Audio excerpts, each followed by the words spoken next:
Bonjour, c'est Thomas, bienvenue sur Tribulation photographique. Aujourd'hui, je voulais partager avec vous quelques magazines que je lis vraiment très régulièrement.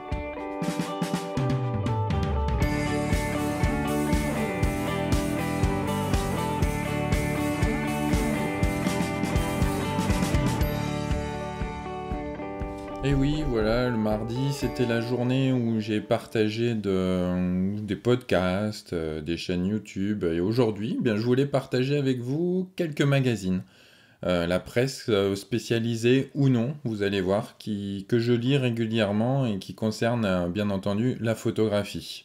J'ai toujours apprécié la presse qui souvent est un bon complément de ce qu'on peut trouver sur le net. Bon, comme je le disais, je ne lis pas la presse spécialisée à proprement parler, car je trouve qu'il y a énormément de publicité et surtout trop de tests de matériel, dont je suis vraiment pas un grand fan. Ça, pour le coup, je pense que si on a besoin vraiment de lire des tests matériels, à ce moment-là, autant faire une recherche sur le net lorsqu'on en a besoin.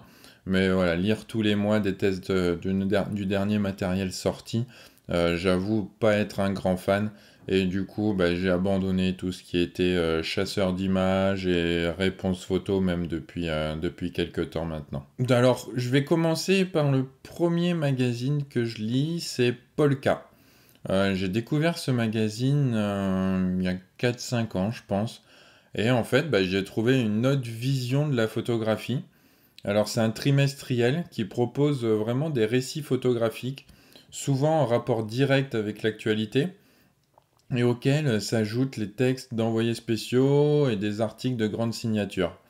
Bah là, voilà, dans ce magazine, vraiment, le reportage, il a la part belle de ce qui est présenté.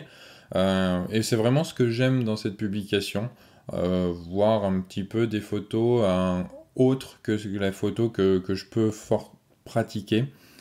Euh, mais en plus du magazine, bah, Polka, c'est également une galerie physique, où j'aimais beaucoup me rendre quand j'étais sur Paris, où on voyait vraiment des expositions dans un lieu un petit peu intimiste.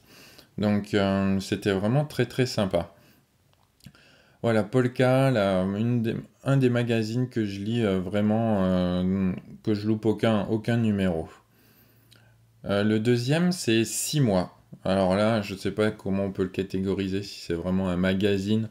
On va dire que c'est un bookzine, parce que ouais, c'est un gros magazine qui sort bah, tous les 6 mois, comme son nom l'indique. C'est toujours une claque, moi, quand j'ouvre ce magazine. C'est vraiment des reportages qui sont très très travaillés. C'est très réfléchi. Chaque reportage, en fait, bah, comme dans Polka, il y a un récit en images qui raconte un peu au lecteur une histoire. Et c'est vraiment une aventure humaine ou encore un destin.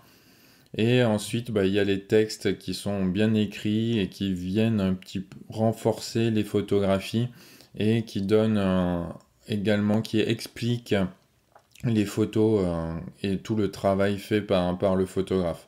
J'aime vraiment beaucoup consulter ce magazine régulièrement.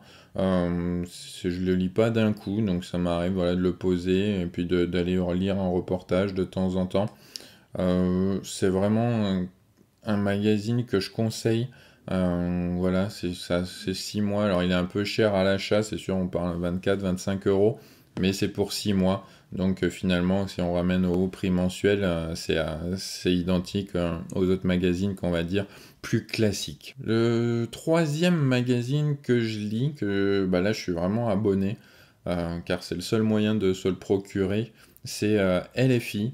Alors, c'est pour Leica Photographic International. C'est un magazine bah, publié par Leica. C'est très tourné forcément Leica. Tout le monde peut le lire puisque c'est vraiment des reportages de photographes, des portfolios de grands noms parfois qui tournent bah, forcément, qui ont été faits avec des Leica comme appareil photo.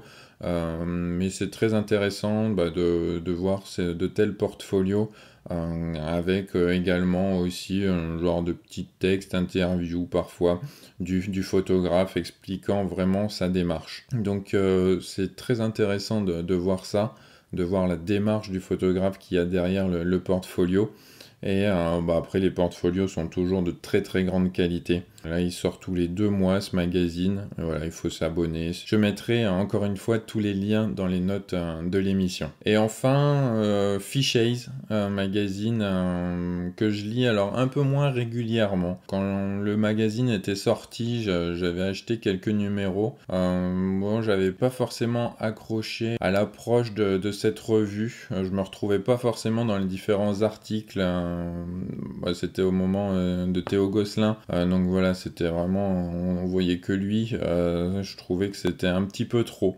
Et depuis qu'il y a Sylvie Hugues et Jean-Christophe Béchet, que j'appréciais beaucoup dans la revue Réponse Photo, qui sont maintenant des intervenants très réguliers pour Fishays. Je relis de temps en temps ce magazine. Alors j'étais retombé dessus via le hors-série Noir et Blanc, qui était absolument fantastique. Et voilà, depuis, j'ai retenté avec les numéros un peu traditionnels, on va dire. Et voilà, là j'avoue que ça a bien gagné en maturité. J'ai bien aimé. Et puis voilà, je l'achète pas tous les mois, forcément, mais de temps en temps, j'aime bien lire en fonction des sujets qui sont abordés. J'avoue qu'il y a des sujets très intéressants et comment ils sont abordés, c'est un petit peu nouveau et ça fait du bien dans les différentes lectures. Voilà pour ma part les revues que je lis vraiment très régulièrement. N'hésitez pas vous aussi à me dire qu'est-ce que vous lisez comme revue. N'hésitez pas également à aller faire un tour sur les sites de ces revues et pourquoi pas aller feuilleter chez votre libraire les revues. Et puis n'hésitez pas à me faire des retours comme d'habitude. Et je vous dis à demain pour un nouvel épisode de Tribulation photographique.